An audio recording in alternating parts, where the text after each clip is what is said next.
Israel ने बड़ा फ़ज़ाई हमला करके ईरान के खिलाफ जंग का आगाज़ कर दिया है। तेहरान और इस्फहान समेत ईरान की मुख्तलिफ जौहरी तनसीबात, सिपा पासदारान के हेडक्वार्टर्स और फौजी क़यादत की रिहाइश गाहों पर फ़ज़ाई हमले। मुसल्लह अफ़वाज के सरबराह बाकरी और बासदारान इनकलाब के सरबराह जनरल हुसैन सलामी शहीद कर दिए गए। सिपा पासदारान के deputy commander general Ghulam Ali Rashid, Iran की जौहरी एजेंसी के साबिक डायरेक्टर फरीदोन अब्बासी और आज़ाद यूनिवर्सिटी के सरबराह न्यूक्लियर साइंसदान मोहम्मदी मेहदी तेहरानची भी समेत 6 साइंसदानों के शहीद होने की इत्तला। ईरान के सुप्रीम लीडर के मुशीर अली शमखानी भी जख्मों की ताब ना लाकर शहीद हो गए। तेहरान के रिहायशी इलाके पर इसराइली हमले में 5 अफराद शहीद, औरतों बच्चों समेत 50 जख्मी। तबरेज़ के करीब इसराइली हमले में 2 अफराद शहीद, 6 जख्मी हो गए। ईरान का इसराइल पर जवाबी हमला। इसराइली फ़ौज का दावा है कि ईरान ने 100 से ज़ायद हमलावर ड्रोन इसराइल की तरफ भेज दिए। इसराइल ने मुल्क भर में हंगामी हालत का ऐलान कर दिया। हज़ारों इसराइली रिजर्व फ़ौजी तलब कर लिए गए। नेतन्याहू हुकूमत के शहरियों को बॉम्ब शेल्टर्स के करीब रहने का मशवरा। उर्दन ने खिते में कशीदगी के पेश नज़र फ़ज़ाई हदूद आर्जी तौर पर बंद कर दी हैं। इसराइली इदारों का अंदाज़ा है कि ईरान से जंग कम अज़ कम 2 हफ्ते जारी रह सकती है।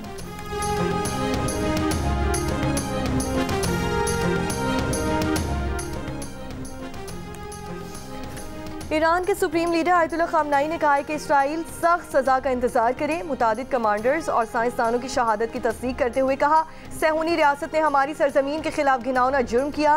रिहायशी इलाकों को निशाना बनाकर अपनी नापाक और जालिमाना फितरत को पहले से ज़्यादा बेनकाब कर दिया। अल्लाह ने चाहा तो ईरान के मुसल्लह अफ़वाज के मजबूत बाजू इसराइल को सजा दिए बगैर नहीं रुकेंगे। इसराइल ने अपने लिए तल्ख और तकलीफ दे किस्मत का इंतखाब किया है। ईरान की वज़ारत ख़ारजा का कहना है कि अमरीका के ताउन और मंजूरी के बगैर सहूनी हुकूमत की जारहाना कार्रवाइयाँ मुमकिन ना थीं। इसराइल के मरकजी हामी के तौर पर अमरीकी असल मददगार के तौर पर नताइज का जिम्मेदार अमरीका को ठहराया जाएगा।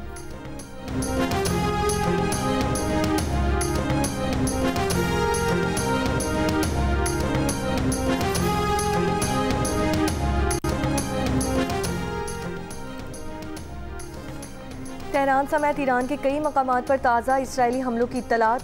जौहरी मरकज़ नेतन्स पर इसराइल ने मुतादिद फ़ज़ाई हमले किए। जौहरी तनसीब से धुएं के बादल उठ रहे हैं। खबर एजेंसी के मुताबिक Isfahan, Fordow, Natanz, Arak, Bushehr, कुर्ज, पार्चन में जौहरी तनसीबात और हकीकी तहकीकी मराकज़ को निशाना बनाया गया। बैनुल-अक़वामी एटमी तवानाई एजेंसी ने तस्दीक की है कि इसराइल ने ईरान की नेतन्स जौहरी तनसीब को निशाना बनाया है। बताया है ईरान की सूरत हाल पर गहरी नज़र रखे हुए हैं। अरब मीडिया के मुताबिक इसराइली फ़ौज ने ईरान पर 5 मरहलों में 8 मकामात पर हमले कर दिए।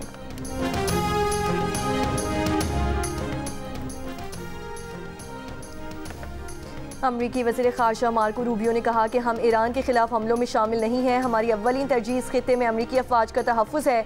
डेमोक्रेटिक रहनुमा क्रिस मर्फी ने कहा कि इसराइली हमलों का मकसद ट्रंप इंतज़ामिया की ईरान से सिफारतकारी को ख़त्म करना है। जंग नेतन्याहू की दाखिली सियासत के फ़ायदे के लिए है।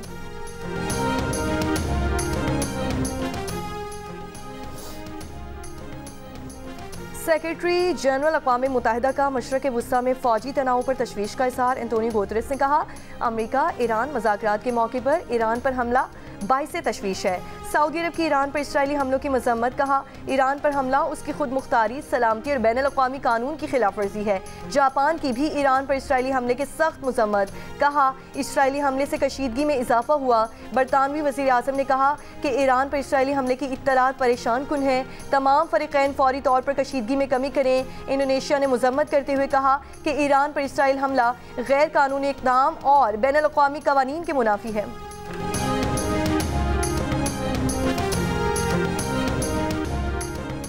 वज़ीर आज़म शहबाज शरीफ की मुत्तहदा अरब अमारात के सदर शेख मोहम्मद बिन ज़ायद अल नहयान से मुलाकात। वज़ीर आज़म शहबाज शरीफ ने आलमी इस्तेहकाम के लिए इमाराती सदर की काविशों और सिफारतकारी को सराहा।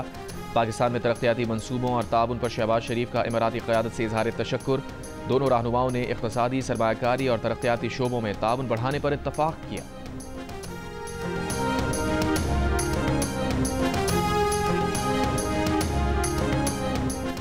बिलावल भुट्टो की क़यादत में पाकिस्तानी वफ़द की बेल्जियम की वज़ारत ख़ारजा के हुक्काम से मुलाकात। मीडिया से गुफ्तगू में बिलावल भुट्टो ने कहा, भारत ने दहशत गर्दी का बहाना बनाकर पाकिस्तान पर हमला किया। आलमी सतह पर सिंधु मसला कश्मीर और दहशत गर्दी का इशू उठा रहे हैं।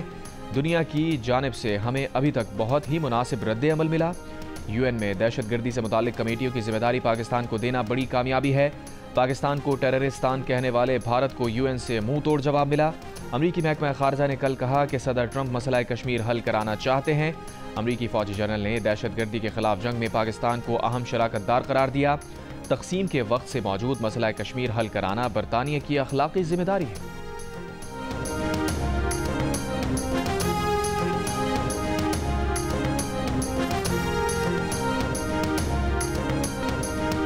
चकवाल में मोटरवे M2 पर दोहरा पुल के करीब कार बेकाबू होकर दरख्त से टकरा गई। हादसे में 4 अफराद जाँ बहक, 2 शदीद जख्मी, अस्पताल मुंतकिल कर दिया गया।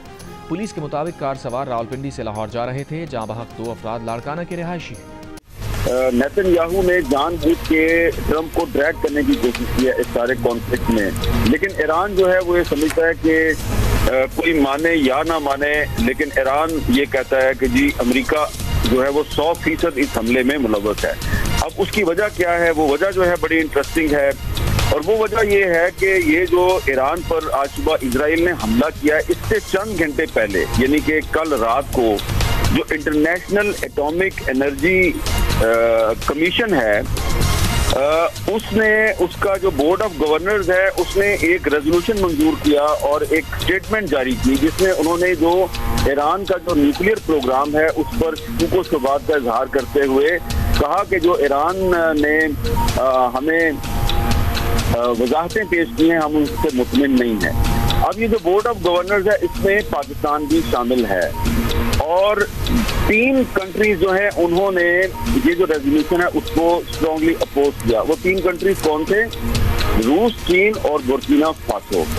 जबकि पाकिस्तान समेत 11 ममालिक ने एब्सटेन किया, यानी कि पाकिस्तान ने ना तो यस किया ना नो किया बल्कि एब्सटेन कर दिया, और अमेरिका जो है उसने इस रेजोल्यूशन की हमायत की।